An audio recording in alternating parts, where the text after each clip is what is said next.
Boa tarde, pessoal. Então, na aula de hoje nós discutiremos um pouquinho de ética profissional.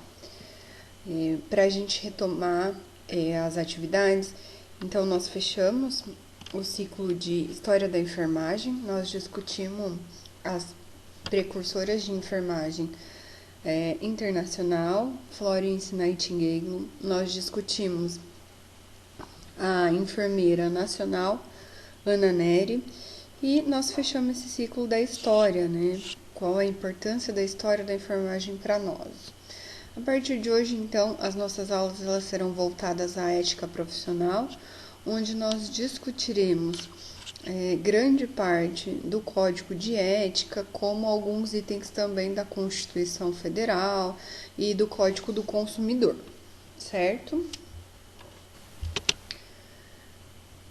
A primeira coisa que eu peço para vocês é que vocês façam uma reflexão nesse momento sobre o que é ética para você, o que você considera como ética. Cada um de nós somos seres únicos e para cada um o conceito e a definição na prática de ética ela é diferente. Então, dentro da nossa prática profissional, vou reformular a pergunta. Dentro da nossa prática profissional, o que você considera ser um enfermeiro ético? Então, é a primeira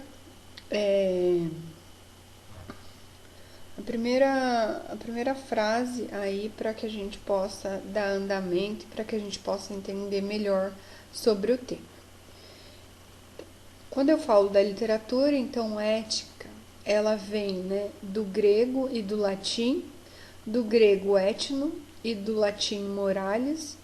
Então, ela significa, uma definição bem técnica, costumes e hábitos. Ela é uma ciência de moralidade, com uma origem do desenvolvimento de normas de conduta dos homens. Então, eu volto a perguntar, dentro da nossa prática profissional, o que é considerado como ética para você quando eu falo de normas, de rotinas e de condutas? Vamos lá, cada um responde aí.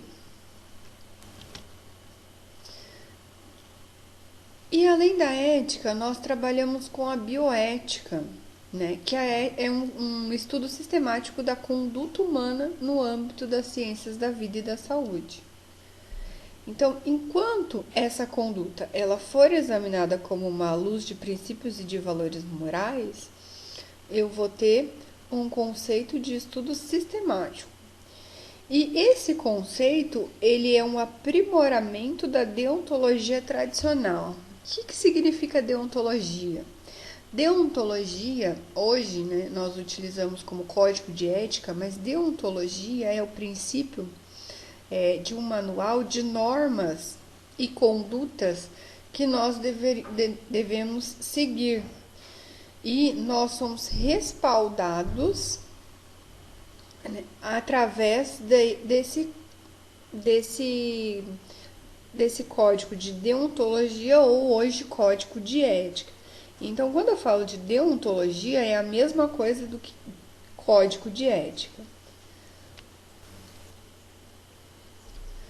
E aí, como vocês já responderam, aí o que é ética no exercício profissional para vocês, nós trabalhamos com a ética no exercício e legislação. Então, nós, dentro da nossa prática profissional, nós trabalhamos com responsabilidades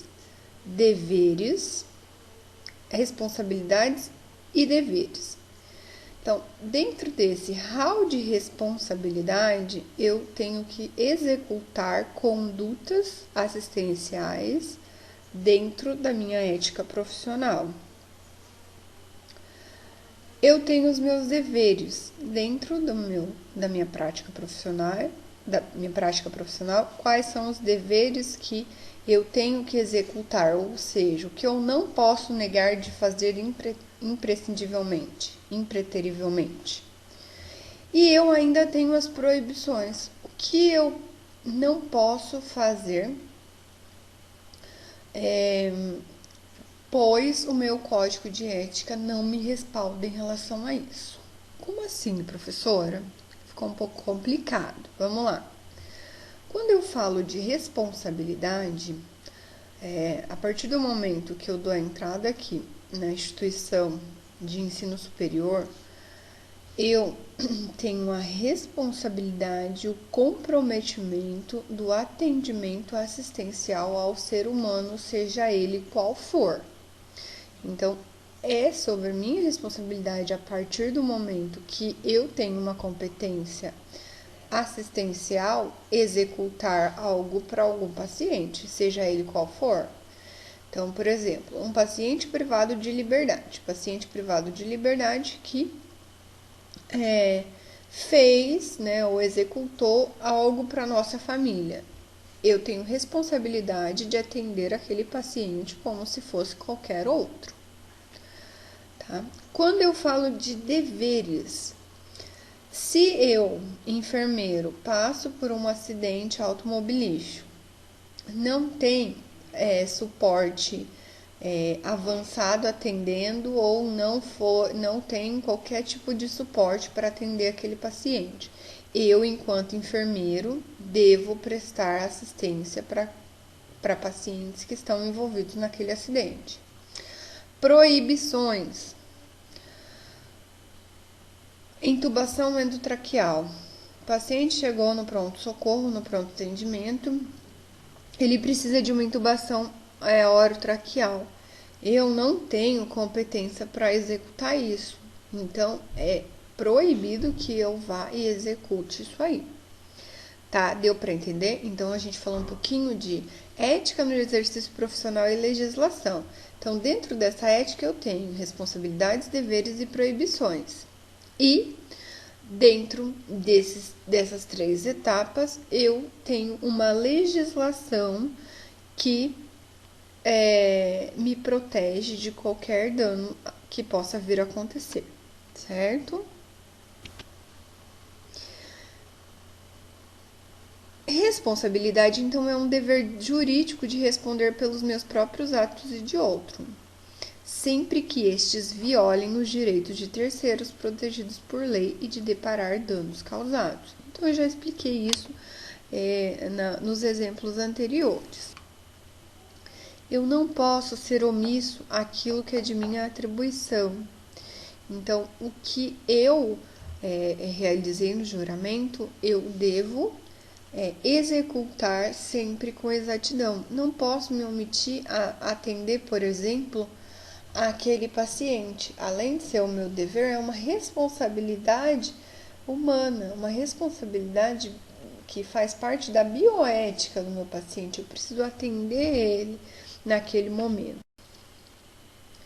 É importante a discussão acerca das nossas responsabilidades dentro da ética profissional e da legislação, porque a enfermagem ela vem apresentando inúmeros avanços. E o que está acontecendo com esses avanços? Vamos lá para a gente dar uma olhadinha aí.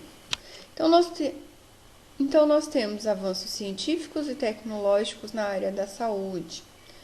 Nós temos modificações estruturais, organizacionais e no papel desempenhado pela enfermagem.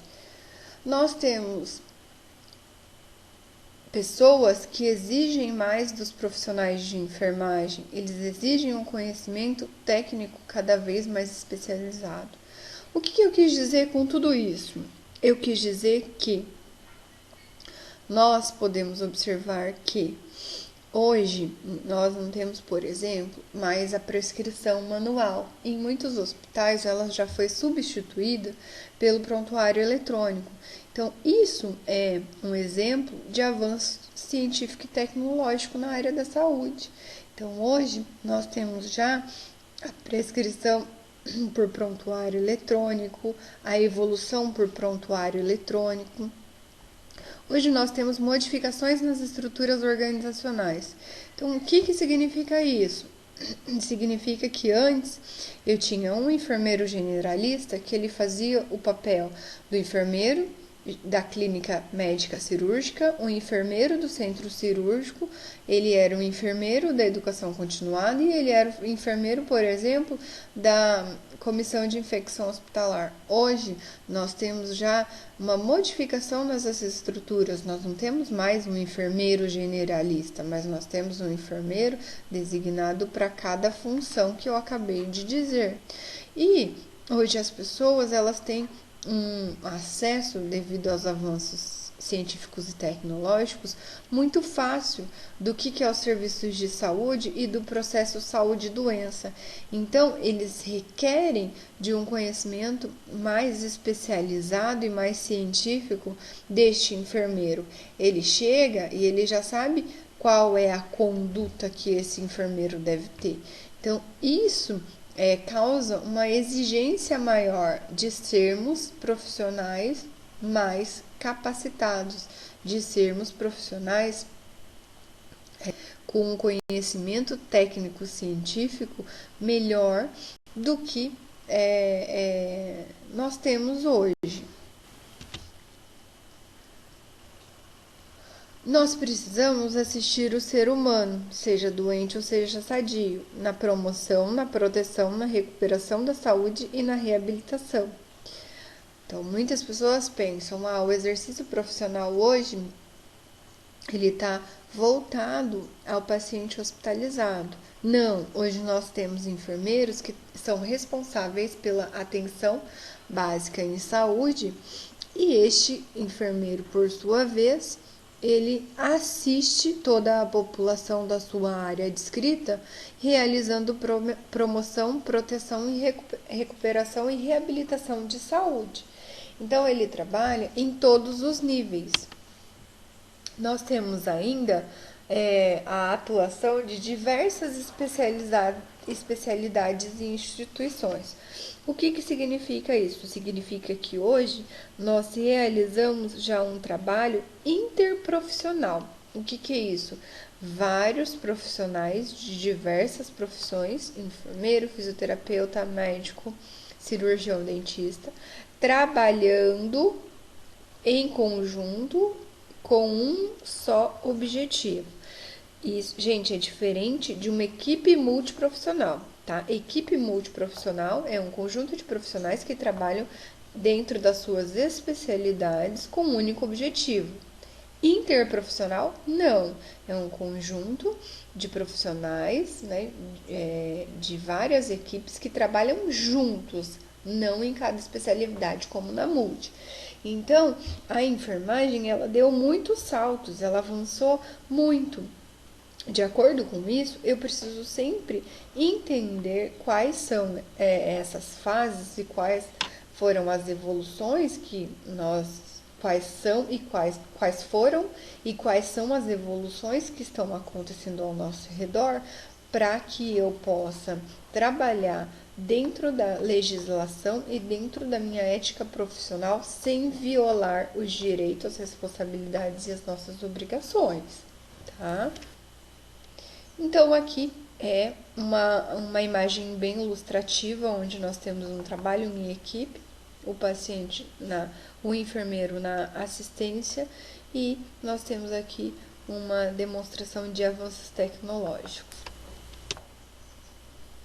Quais são as armas que nós temos disponíveis para que a gente possa ser respaldado?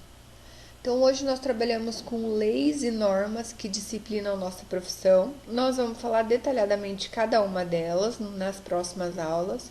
Nós temos alguns artigos dentro do Código Civil e do Código Penal. Nós temos ainda alguns artigos dentro do direito do consumidor e direito do paciente.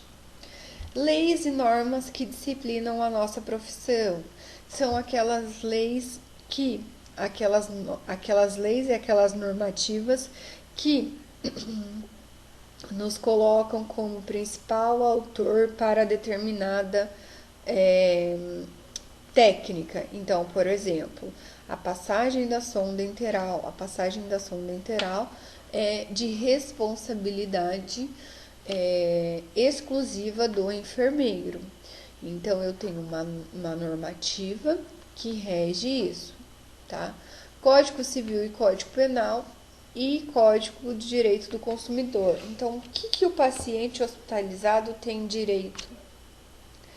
Então, tudo isso nós vamos olhar com detalhes nas próximas.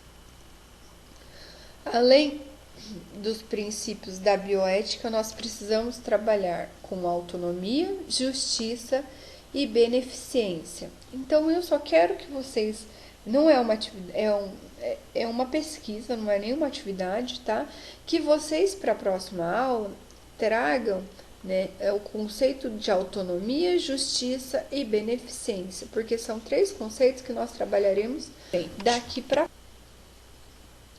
O exercício da enfermagem, ele se pauta na ética com responsabilidade, no conhecimento técnico, científico, ético e legal, na postura profissional, como eu me comporto frente àquele paciente, né? Como é que eu enfrento e como é que eu trabalho com estratégias para atender a minha equipe, qual é a minha postura profissional, tanto com o paciente quanto com a minha equipe.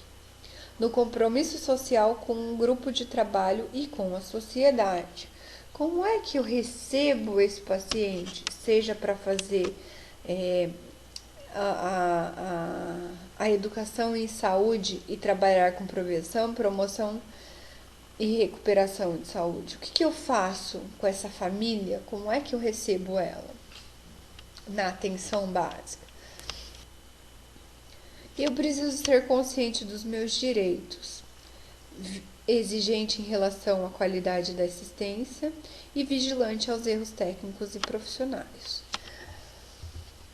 A sociedade, ela vem se pautando nisso, porque muitas das vezes eles chegam, a família, o familiar, o paciente, ele chega, ele aborda o enfermeiro com uma postura ríspida, porque eles têm muito conhecimento, muito conhecimento não, mas eles têm uma facilidade de obter informações sobre a nossa assistência profissional. Então eles chegam às vezes, né, de uma forma muito ríspida para conversar com a gente. Então nós precisamos ser conscientes dos nossos direitos, porque a partir do momento que o paciente chega exigindo alguma técnica ou nos colocando em alguma situação de saia justa, nós, conhecendo nossos direitos, nós vamos falar: olha, a senhora me desculpa, mas de acordo com o artigo tal, eu posso recusar de fazer tal técnica neste momento. Então a senhora me dá uma licença que, de acordo com o meu conhecimento prático científico, eu vou trabalhar com o processo de enfermagem ou a sistematização de enfermagem de uma forma que possa atender a sua família de forma de qualidade, mas que eu acho, eu defina que seja o melhor para este momento. Então a gente tem que saber os nossos direitos para a gente conversar, né, com a família. Então a sociedade, ela precisa entender que a gente é consciente do que é direito nosso. Exigente em relação à qualidade da assistência. Gente, aqui é extremamente importante, porque é uma coisa que eu sempre falo. Eu vou dar um exemplo muito claro aqui que vocês não vão esquecer. Mas a gente precisa, nós, nos cobrarmos e cobrar da nossa equipe uma qualidade no que eu estou fazendo. Paciente hospitalizado. Paciente, ele fica internado 1 semana.